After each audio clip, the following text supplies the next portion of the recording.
Welcome back to MSU Tonight. I'm joined here in the studio by Zach Simmons, a journalism and media production student here at Murray State University.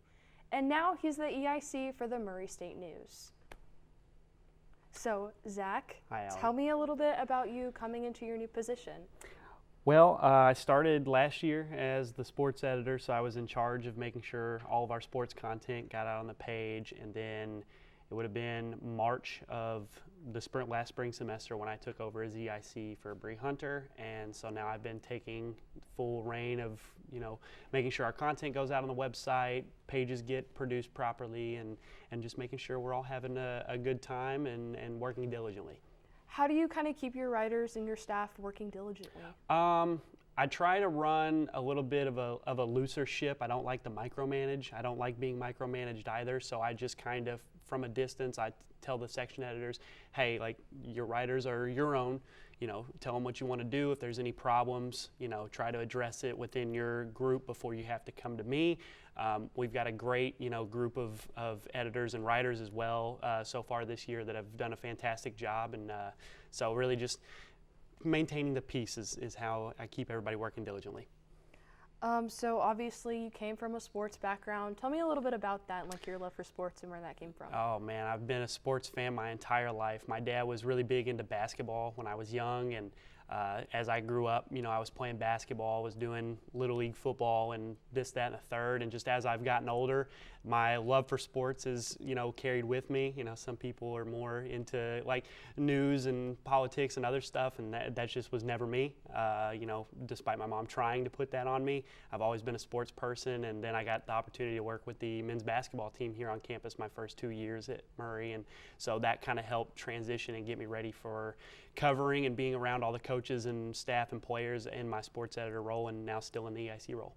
So tell me a little bit about you went with the women's basketball team, you went to Omaha with the men's baseball team. Mm-hmm. Tell me a little bit about how you were able to do that. Well, so the women's basketball March Madness tournament is where we went. We went to both the conference tournament for the men's and women's basketball teams, and then when the women's team won and went to Norman, we had to do a lot of fundraising to help us get out there.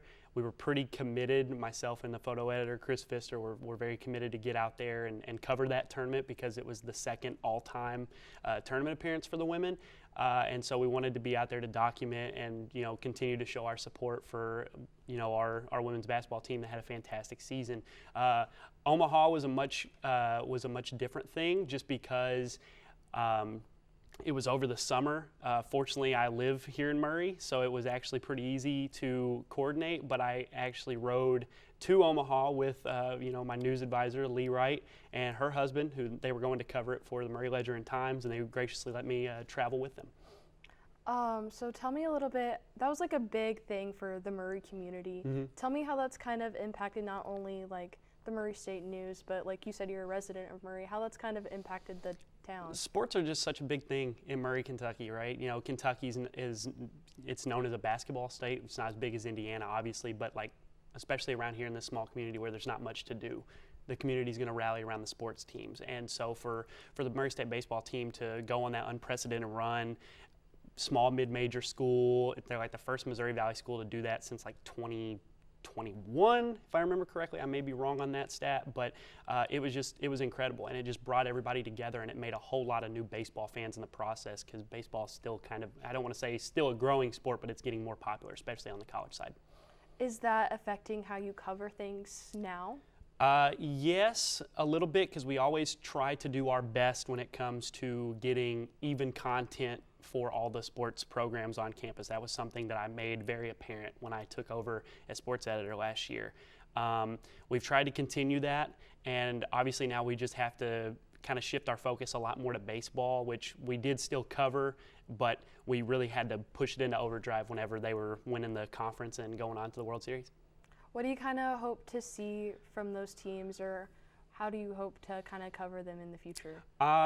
Covering them in the future is going to be the same as always. We just want to give coverage to these teams that maybe a lot of the student body and maybe a lot of the community hasn't quite gotten the opportunity to see, because everybody's busy, everybody's got lives and jobs and this, that, and the third. And so if we can do our best to tell the stories of not only the teams, seasons, but also the stories of the people that make up those teams. That's what we want to continue to do, and I think we've done a good job of it so far, and we're going to look to continue to do that.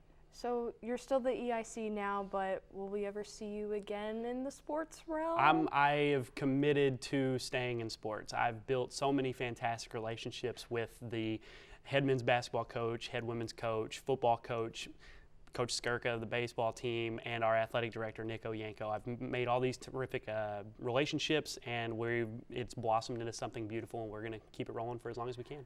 And where can students go to kind of read more about the news? You can go to the murraystatenews.org or thenews.org. That's our website. You can go there to find all that content, and we're also posting about it on Facebook, Instagram, and trying to think. Those are the main two. TikTok as well. You just look up the Murray State News. You'll see the shield logo with the M, and that's where you can find all of our content.